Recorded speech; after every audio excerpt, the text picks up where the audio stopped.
دوستو یہ game of Thrones کی پہلی کتاب ہے جس کا نام ہے A Song of Ice and Fire۔ اس کتاب کے مصنف کا نام ہے جارج آر مارٹن۔ اس کہانی کی شروعات یہاں سے ہوتی ہے جب نائٹس واچ کا ایک گروپ جنگلیوں کے تعاقب کے لیے شمال کی طرف جاتا ہے۔ ان کی قیادت سر ویمر رائس کر رہے ہوتے ہیں۔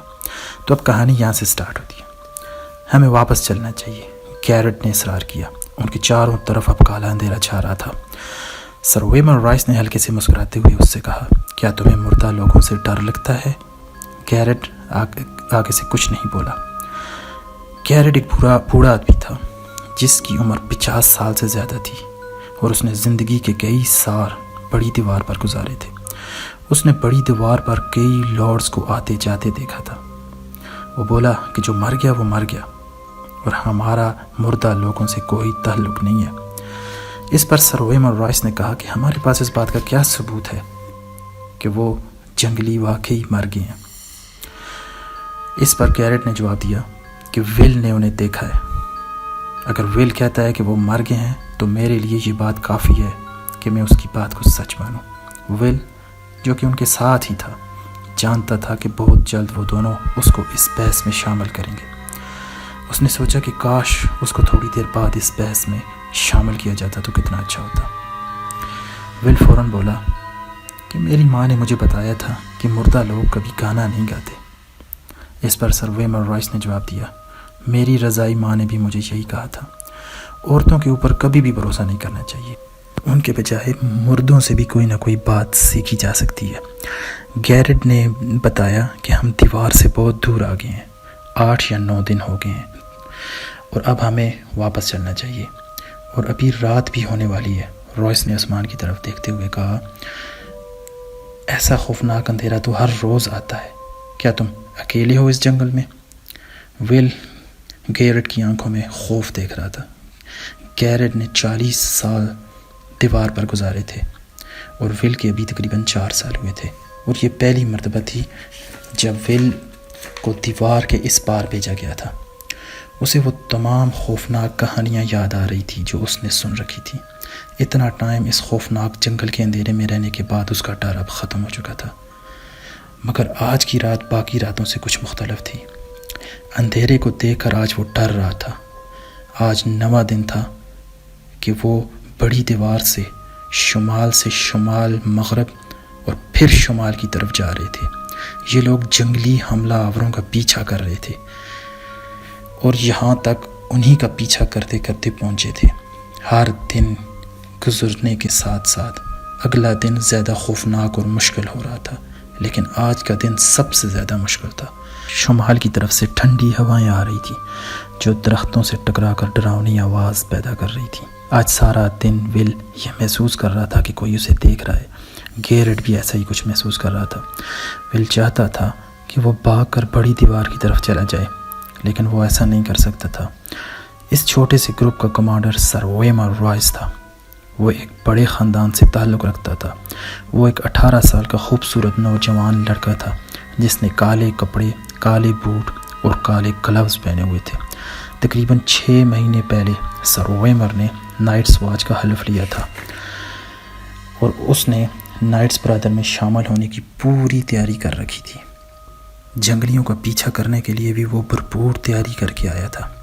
گیرٹ نے مذاق میں اپنے ساتھیوں سے آہستہ سے کہا کہ ایسا لگتا ہے کہ رائس اکیلے ہی سارے جنگلیوں کو مار دے گا۔ یہ سن کر سارا گروپ ہنسنے لگا۔ گیرٹ بولا، ہم نے اسی طرح وائلڈنگز کا پیچھا کیا ہے جیسے ہمیں مومنٹ نے کہا تھا۔ جنگلیوں کا گروپ مر گیا ہے اور اب ہمیں ان سے کوئی خطرہ نہیں ہے۔ اب موسم اور زیادہ خطرناک ہو رہا ہے۔ اب ہمیں واپس چلنا چاہیے، اور اب اگر برف لگتی ہے تو ہمیں تقریباً 2 ہفتے لگیں گے بڑی دیوار تک واپس پہنچنے میں۔ رائس نے اس کی باتوں کی طرف بالکل بھی توجہ نہیں دی۔ اس نے کچھ دیر پہلے ول کو جنگلیوں کا پیچھا کرنے کے لیے بھیجا تھا اور وہ کچھ وقت پہلے ہی جنگلیوں کا پیچھا کر کے واپس پہنچا تھا۔ واپس پہنچ کے اس نے بتایا تھا کہ وہ سارے جنگلی مر گئے ہیں۔ تو رائس نے اسے ابھی دوبارہ پوچھا کہ مجھے پھر بتاؤ کہ تم نے کیا دیکھا اور ایک ایک چیز بتانا۔ ول نے سارا کچھ اسے دوبارہ بتانا شروع کیا۔ نائٹس واچ میں آنے سے پہلے ول ایک شکاری تھا جو ایک بار میلسٹرز کے جنگل میں چوری چھپے شکار کرتا ہوا پکڑا گیا تھا، اور میلسٹرز کی طرف سے اسے یہ پیشکش کی گئی تھی کہ یا تو وہ اپنے ہاتھ کٹوائے یا بڑی دیوار پر نائٹس واچ میں شامل ہو جائے، اور اس نے ہاتھوں کو بچانا اچھا سمجھا اور وہ نائٹس واچ میں شامل ہو گیا۔ شکاری ہونے کی وجہ سے ول کو جنگل میں خاموشی سے شکار کرنے کا تجربہ تھا جو وہاں اور کسی کو نہیں تھا، اسی لیے اسے رائس کے ساتھ جنگلیوں کا پیچھا کرنے کے لیے اس گروپ میں بھیجا گیا تھا۔ ول نے بتایا کہ وائلڈنگز کا کیمپ یہاں سے تقریباً 2 میل دور ہے جو ندی کے کنارے ہے۔ میں جب ان کا پیچھا کر رہا تھا تو میں ڈرتے ہوئے ان کے قریب گیا تھا۔ مردوں اور عورتوں کو ملا کر وہ 8 لوگ تھے، بچے ان کے ساتھ نہیں تھے، وہ سارے ایک چٹان کے پاس پڑے ہوئے تھے، اور اب تک تو وہ برف میں دب بھی چکے ہوں گے۔ ان میں سے کوئی بھی حرکت نہیں کر رہا تھا اور ارد گرد آگ بھی نہیں جلائی گئی تھی۔ میں کافی وقت ان کو دیکھتا رہا لیکن کسی نے بھی حرکت نہیں کی۔ کوئی بھی زندہ اتنی دیر حرکت کیے بغیر نہیں رہ سکتا۔ رائس نے پوچھا، تم نے ان لوگوں کا خون دیکھا؟ ول آگے سے بولا، نہیں۔ ہتھیار دیکھے؟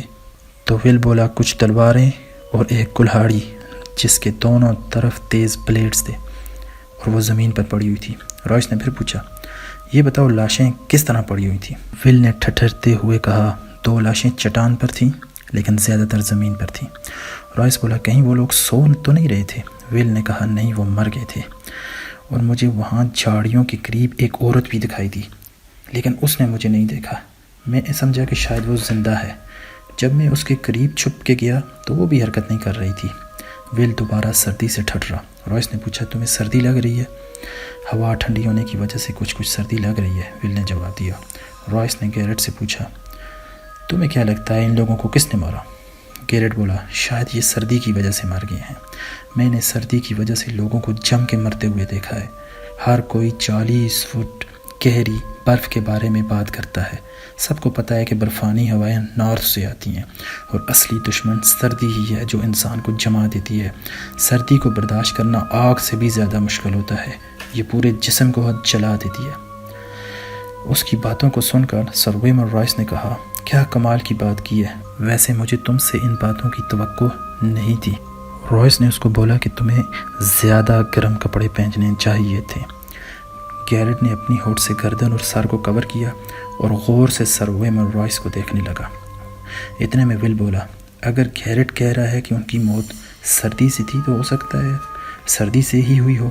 رائس نے ان سب کو کہا کہ پچھلے 1 ہفتے سے ہم بھی جنگل اور برف میں جنگلیوں کا پیچھا کر رہے ہیں، تو یہ کیسے ممکن ہے کہ وہ 8 لوگ سردی کی وجہ سے مر گئے جبکہ وہ لوگ گرم کپڑوں میں تھے اور آگ بھی لگا سکتے تھے؟ پھر یہ کیسے ممکن ہے؟ رائس نے ول کو کہا، تم مجھے وہاں لے چلو، میں ان مردہ لوگوں کو خود دیکھنا چاہتا ہوں۔ اگر وہ لوگ مر گئے ہیں تو پھر ان کا کچھ نہیں کیا جا سکتا۔ ہمیں جو حکم ملا تھا ہم نے پورا کر دیا۔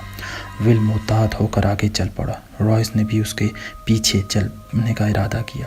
وہاں پر ایک رات پہلے برف پڑی تھی جس سے درخت اور جھاڑیاں برف میں چھپ گئی تھیں جو کسی کی بھی موت کا سبب بن سکتی تھی۔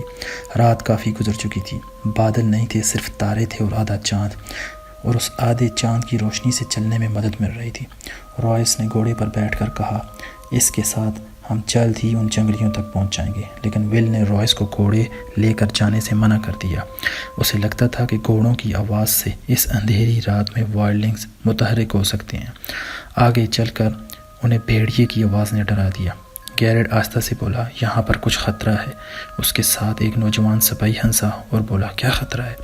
گیرٹ نے اس سے پوچھا، کیا تم محسوس نہیں کر رہے؟ ول نے بھی اس خطرے کو محسوس کر لیا تھا۔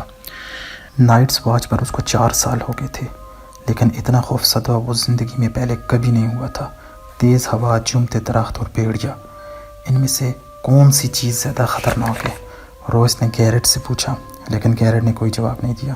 تو رائس بولا کہ شاید ہوا ہے جس کی وجہ سے درخت آواز پیدا کر رہے ہیں اور دور کوئی بھیڑیا ہے۔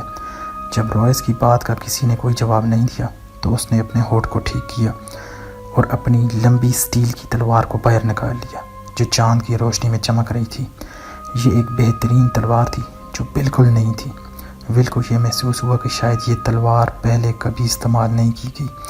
اس نے رائس کو کہا کہ یہاں درخت بہت زیادہ اور گھنے ہیں جن میں آپ کی تلوار پھنس جائے گی، اس سے چاقو بہتر رہے گا۔ رائس بولا، مجھے اگر تم سے کچھ پوچھنا ہوگا تو میں خود پوچھ لوں گا، پھر اس نے گیرٹ کو گھوڑوں کے پاس رکنے کا کہا اور وہ خود آگے پیدل چلنے لگے۔ اتنے میں گیرٹ بولا، ہمیں آگ لگانی ہوگی۔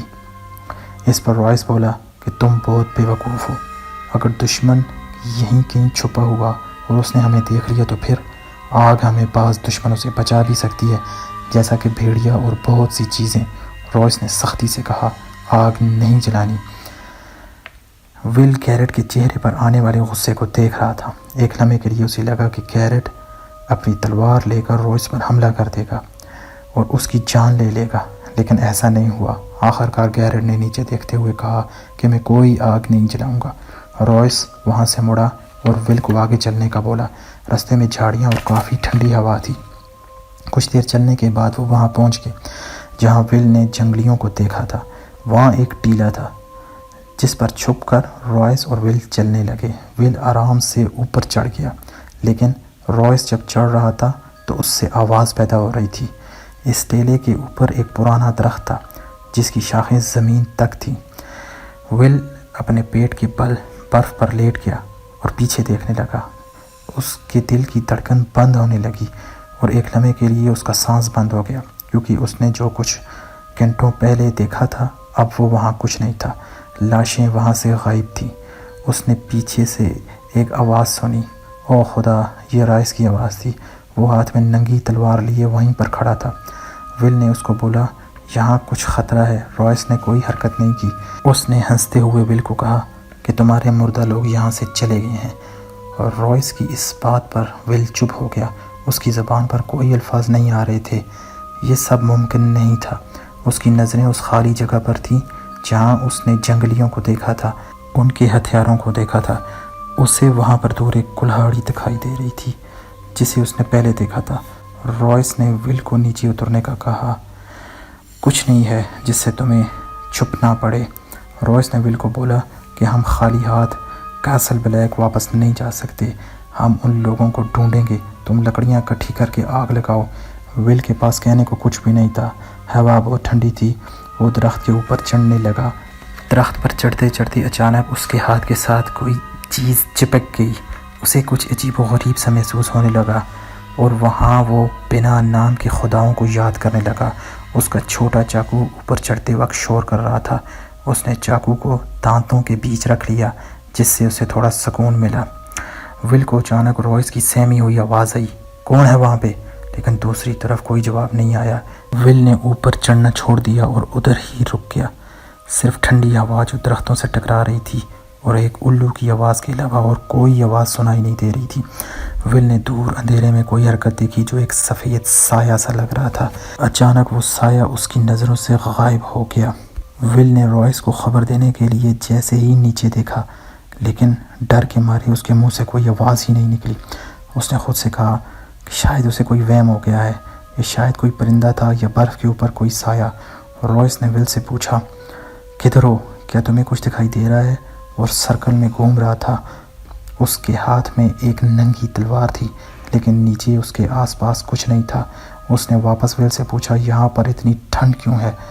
اوپر ول نے درخت کے تنے کو مضبوطی سے پکڑ رکھا تھا۔ اندھیرے سے ایک سایہ نمودار ہو گیا اور رائس کے سامنے کھڑا ہو گیا۔ وہ سایہ لمبا، چمکدار اور ہڈیوں کا بنا ہوا تھا۔ اس کا رنگ پیلے دودھ کی طرح تھا۔ اس کی ذرائع بختر کا رنگ تبدیل ہو رہا تھا۔ جیسے جیسے وہ سایہ حرکت کر رہا تھا وہ برف کی طرح سفید ہو رہا تھا۔ ول نے سنا کہ رائس بہت ڈری ہوئی آواز میں اس سائے کو کہہ رہا تھا کہ میرے نزدیک نہیں آنا۔ اس نے تلوار اپنے دونوں ہاتھوں میں لی اور لڑائی کے لیے تیار ہو گیا۔ اس وقت ہوا رک چکی تھی لیکن ٹھنڈ بہت زیادہ تھی۔ سایہ دبے پاؤں کے ساتھ ساتھ آگے بڑھا۔ اس کے ہاتھ میں ایک لمبی تلوار تھی۔ ول نے ایسی تلوار پہلے کبھی نہیں دیکھی تھی۔ ایسا ہتھیار کوئی انسان اپنے ہاتھوں سے نہیں بنا سکتا تھا۔ ول جان گیا تھا کہ یہ ہتھیار اس طرح سے بھی زیادہ تیز ہے۔ سر ویم اور رائس نے بہادری کا مظاہرہ کیا۔ اپنی تلوار سر سے اوپر کی۔ تلوار کے وزن کی وجہ سے یا پھر سردی کی وجہ سے اس کے ہاتھ کانپ رہے تھے۔ اس کی بہادری کو دیکھتے ہوئے ول نے یہ جان لیا کہ سر ویم اور رائس کوئی چھوٹا لڑکا نہیں ہے بلکہ نائٹس واچ کا بہادر ہے۔ دوسری طرف ول کو اس سائے کی گہری نیلی آنکھیں نظر آ رہی تھیں جو کہ انسانوں کی آنکھوں سے بہت زیادہ نیلی تھیں۔ اس سائے نے بھی اپنی تلوار اوپر اٹھا لی۔ ول نے اندھیرے کی طرف دیکھا۔ اندھیرے میں بہت سارے سائے خاموشی سے ان کی طرف آ رہے تھے۔ ویمر نے بھی ان سایوں کے آنے کی ٹھنڈ محسوس کی۔ ول کا یہ فرض بنتا تھا کہ وہ سامنے آتا اور مقابلہ کرتا، لیکن اگر وہ ایسا کرتا تو مارا جاتا۔ اس نے کانپتے ہوئے خاموشی سے درخت کے تنے کو پکڑ لیا۔ سر ویمر رائس اور اس سائے کی تلوار آپس میں ٹکرائی تو تلواروں کے ٹکرانے والی آواز پیدا نہیں ہوئی۔ ایسی آواز آئی جیسے کوئی جانور دور سے چل آ رہا ہو۔ سر ویمر رائس نے بہادری سے 2-3 وار اس سائے کے اوپر کیے، لیکن وہ سائے کے سامنے ٹک نہیں پا رہا تھا۔ اس کے آس پاس خاموشی سے اور بھی سائے کھڑے تھے، لیکن وہ انہیں نہیں دیکھ رہا تھا۔ ان دونوں کی تلواریں کئی بار آپس میں ٹکرائیں۔ ول اس عجیب و غریب تلواروں کے شور سے اپنے کانوں پر ہاتھ رکھنا چاہتا تھا۔ سر ویمر رائس اب بہت تھک چکا تھا۔ سائے نے اس پر حملہ کیا اور وہ نیچے گر گیا۔ اس کے ہاتھ پر چوٹ لگ گئی، اب اس سے خون نکلنے لگا۔ سر ویمر رائس کے گلوز بھی خون سے بھر گئے تھے اور وہ درد سے چیخ اٹھا۔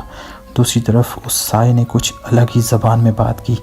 ول نے اس کی آواز سمجھ نہیں پائی۔ ول کو اس کی آواز کسی سرد جھیل پر برف ٹوٹنے جیسی لگی۔ سر ویمر رائس نے پورے زور سے ایک مرتبہ پھر اس سائے پر وار کیا اور چلایا۔ اس کے الفاظ کنگ رابرٹ کے لیے تھے۔